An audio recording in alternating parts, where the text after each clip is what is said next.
राम राम। इस वीडियो में बात करेंगे कर्क वालों के लिए मई 2025 महीने के मासिक राशिफल की। Cancer monthly predictions for May 2025। कर्क राशि वालों के लिए मई 2025 का महीना कैसा रहेगा, इस वीडियो में जानेंगे। गोचर में होने वाले ग्रहों के बदलाव का आपकी जिंदगी पर क्या असर पड़ेगा। करियर, नौकरी, व्यापार, शिक्षा, स्वास्थ्य, वैवाहिक जीवन, हर पहलू पर करेंगे विस्तार से चर्चा। पूरा वीडियो देखें और जानें मई महीने की राशिफल भविष्यवाणी, खास तौर पर कर्क राशि वालों के लिए। सबसे पहले समझते हैं कि मई 2025 के महीने में ग्रहों की स्थितियां कैसी रहने वाली हैं। आपके लिए योग कारक ग्रह मंगल अपनी नीच राशि कर्क में रहेंगे, आपके पहले ही भाव में। बुध ग्रह 6 मई तक नवम भाव में रहने वाले हैं, नीच राशि मीन में। उसके बाद 23 मई तक दसम भाव में रहेंगे, मेष राशि में। फिर वो वृषभ राशि में प्रवेश कर जाएंगे, आपके लाभ भाव में। शनिदेव रहेंगे मीन राशि में, आपके नवम भाव में। मई के महीने में देवगुरु बृहस्पति का महत्वपूर्ण राशि परिवर्तन होगा। बृहस्पति 13 मई तक रहेंगे आपके लाभ भाव में, वृषभ राशि में। फिर 14 मई को प्रवेश कर जाएंगे मिथुन राशि में, आपके 12वें भाव में। मई के महीने में ही राहु केतु का भी महत्वपूर्ण राशि परिवर्तन होगा। 17 मई तक राहु मीन राशि में रहेंगे, आपके नवम भाव में। 18 मई को राहु प्रवेश कर जाएंगे कुंभ राशि में, आपके अष्टम भाव में। केतु 17 मई तक रहेंगे आपके तीसरे भाव में, कन्या राशि में। 18 मई को प्रवेश करेंगे आपके दूसरे भाव में, सिंह राशि में। सूर्य देव 13 मई तक रहेंगे मेष राशि में, आपके 10वें भाव में, उच्च राशि में। फिर 14 मई को प्रवेश कर जाएंगे वृषभ में, आपके लाभ भाव में। शुक्र ग्रह रहेंगे अपनी उच्च राशि मीन में, आपके नवम भाव में पूरा महीना। घरों की स्थिति को समझने के बाद अब देखते हैं कि ये हमें क्या संकेत देती हैं। सबसे पहले बात करते हैं आपके करियर की। करियर, नौकरी के लिए दसम भाव को देखा जाता है। आपके दसम भाव में 13 तारीख तक सूर्य रहेंगे, 6 मई के बाद बुध भी वहां पर प्रवेश करेंगे। दसम भाव के स्वामी मंगल पहले भाव में नीच राशि कर्क में रहने वाले हैं। महीने की शुरुआत में आपके दसम भाव में सूर्य और 6 मई के बाद बुध की स्थिति यह संकेत देती है कि नौकरी पेशा लोगों के लिए यह समय नई जिम्मेदारियों के बढ़ने का है। जो लोग प्रमोशन या ट्रांसफर का इंतजार कर रहे थे, उनके लिए अच्छी खबर आ सकती है। 14 मई के बाद सूर्य का लाभ भाव में जाना आपको अपने सीनियर्स और अधिकारियों से सहयोग दिला सकता है। नए प्रोजेक्ट्स पर काम शुरू हो सकता है और टीम वर्क के जरिए आपको एप्रिसिएशन, प्रशंसा मिल सकती है। मंगल ग्रह नीच होकर लगन में है, इसलिए ध्यान रखें कि जल्दबाजी या गुस्से में कोई भी फैसला ना लें, वरना मेहनत का पूरा फल नहीं मिलेगा। यदि आप इस महीने भावनाओं में बहकर निर्णय लेने से बचेंगे और संयम के साथ निरंतर कार्य करते रहेंगे, तो कार्य क्षेत्र में आपको अच्छे परिणाम मिल सकते हैं। नौकरी पेशा लोगों के लिए यह महीना कुल मिलाकर ठीक ठाक है। अगर तुलना करें तो महीने की शुरुआत का समय ज़्यादा अच्छा है। महीने के दूसरे हिस्से में कुछ ऐसे हालात बन सकते हैं कि आप नौकरी बदलने के बारे में सोचें। ऑफिस में पॉलिटिक्स से दूर रहें।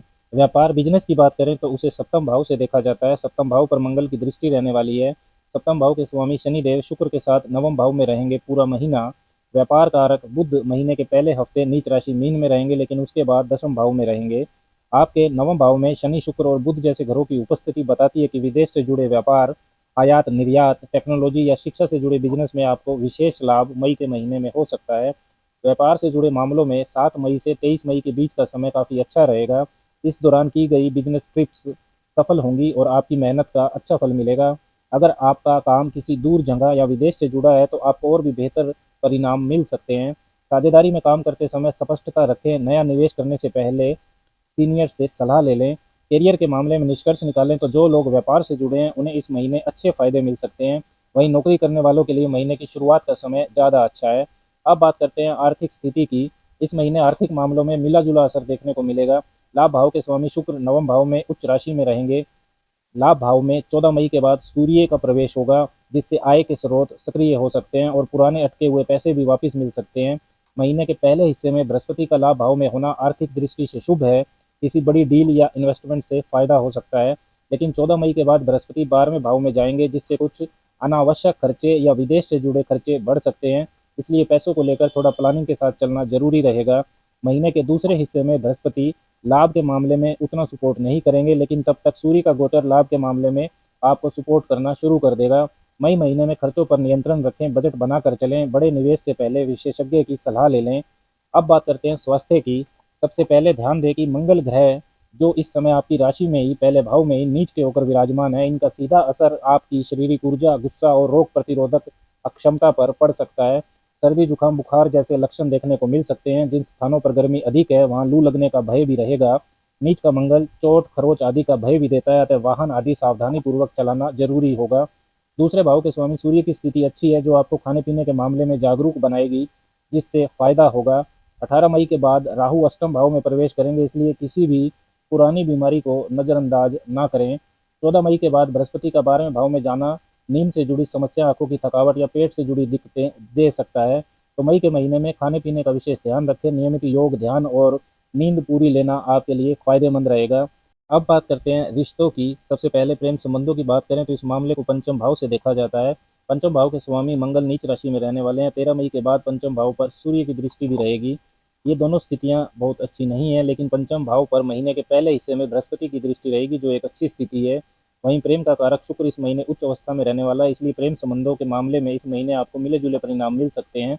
यदि एक दूसरे की कही हुई बातें पसंद नहीं आ रही हैं तो कोशिश करें कि इस महीने बातचीत तुलनात्मक रूप से कम मात्रा में हो।